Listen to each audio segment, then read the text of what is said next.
I've had some shortbread, haggis is now in hand, and the quarter of me that's Scottish is really proud to be here. So this is to you, Robbie Burns. I've checked my battery, my windshield washer fluid is good. I got proper snow tires on my car, appropriate gear, including reflective gear to keep me safe, flashlight, ice scraper, ice brush, and an umbrella. I'm all ready to drive in these conditions in the coming weeks. Carmen Weld. Dick Cheney's book tour reached Vancouver and was met with hundreds of protesters claiming he should not have been let in Canada. I was at the protests and filed this report. A peaceful protest broke out in violence in Vancouver this week as Dick Cheney was in town to promote his book at the Vancouver Club. Over 250 protesters attended, alleging Cheney's war criminal status should not have allowed him in Vancouver. Code Pink and the Lawyers Against the War let their presence be known and were disappointed at our government's choice.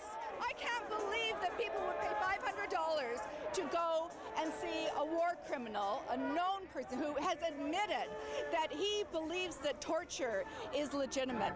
Local MP Don Davies is disgusted someone like Cheney would be allowed in Canada given his acts of torture. If you just take waterboarding, that is an act of torture. It involves strapping a person to a table, upside down, pouring liquid down their throat until they think they're going to die. So there's no excuse on the government's part. They were aware that he was coming and they could have taken action, and their silence has been deafening. The Stop War Coalition organized the protests and wants Canada to follow the European model. Cheney and Bush, they can't go to Europe. Switzerland has told them don't show up, they'll be arrested. Even the Conservative mayor of London said to George Bush, don't come to London, you're going to get arrested. So we have to change our government here in Canada because it's an embarrassment to the world. I'm on the sidewalk here because my government should be here, and they're not here. We live in a society where citizens are trying to fight against war torture, but our own city's police department is protecting him and letting facilitate such event. Protests lasted into the night and extra police had to be called in. Dick Cheney's event went off as scheduled as he had actually arrived undercover earlier in the afternoon. Carmen Weld in Vancouver for BCIT Magazine. A Maple Ridge family dealing with a recent loss have received a much-needed boost from an entire home renovation from the Cornerstone Home Team.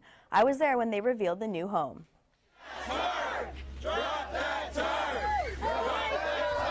Here in Maple Ridge, the Curris family has just come home to a brand new house after being in Disneyland for a well-deserved vacation. The Curris family lost their father just this January, and the Home Team charity felt they were the perfect choice for a new home. My husband died in January, and that was, sort of, I guess, the catalyst for it. It was something we were doing together, and everything was a little bit overwhelming, so I think they just wanted to help.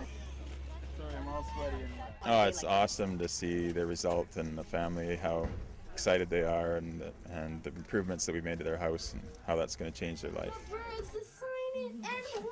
No, this is our 9th project, so this is one of the bigger ones that we've done. But a lot of businesses want to just keep going. They keep asking me when's the next one, so we'll probably carry on for a while. It's a way for us to give back to the community, and it's just an awesome feeling to be able to help people out and help people out that are struggling, and the community really wants to rally around people like that, so it's neat to see how the community chips in too. The house is beautiful, and it'll be nice because we can just sit and enjoy the house, but what's more nice about is everyone coming together, and I think there's a lot of good people in this world, and it's heartwarming to know that. And my husband was a very good person, and he always said, what goes around comes around. That's true. Diane Marshall and the ladies of the Knick Knack Nook are doing their part. All of us, I think, had the same vision, which was if Bowen's an island, we can see where that we have to take things off the island, and we wanted to save things from the landfill. We wanted to begin to stop taking things off the island and putting them in the garbage. I thought it would probably be a very slow kind of process, and we'd gradually build. But what surprised us is it was like, instead of having a baby in a bed, we had this probably an 8 or 9-year-old running full tilt. So I would say ever since we've been sort of running to catch up. Keeping that New Year's resolution is a little harder than you think. In fact, 50% of people get rid of their resolutions by mid-February. But there's some simple steps that you can take so that New Year's resolution turns into a lifelong plan.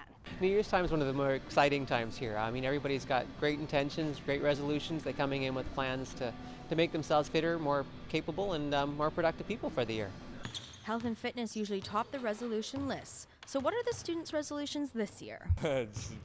Stay in shape and finish school. To get straight A's. Exercising on a daily basis. But do it for yourself. Don't do it for other external reasons. It's got to be intrinsic. At least a 2-week commitment, some optimism in yourself, and an awareness to change old bad patterns are key, says Wodinsky. Come in slow, come in with a reasonable goal, and stick to your plans. Write them down on paper, write them every day, and commit to them. There's a greater purpose than getting into the middle of February. With reasonable expectations, your goals written down, and at least a 2-week commitment, you too can make your New Year's resolution last all year long. Carmen Weld for BCIT Magazine.